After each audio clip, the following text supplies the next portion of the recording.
On Thursday, March 1st, Miss Gilmore and the Pat Club took to the stage to put on a beautiful showcase of Black history and culture. The annual Black History Assembly took place in the auditorium, and students from LHS were treated to a day of culture, trivia, and entertainment. Throughout the entire play, students were treated to facts and quizzes about iconic figures in African American culture. The students were also treated to a poem written by LHS sophomore Jana Anderson. Her moving poem about appreciation and tolerance was a hit with the students. Another crowd pleaser was the dance, set to Kendrick Lamar. Students watched as their classmates performed a dance that they worked hard on and that paid off well. Well, it just means a lot to be part of the Black History program and speak in front of our students and the higher staff members. Because I don't know if I was comfortable with sharing in front of everyone, but in order to get the point across, I had to, be me. It's important. I think it's important that we recognize Black History Month.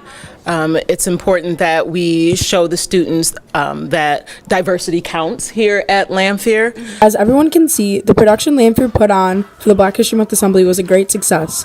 Everyone is looking forward to the production next year. For Lamphere Schools, I'm Sarah McGinnis, signing out.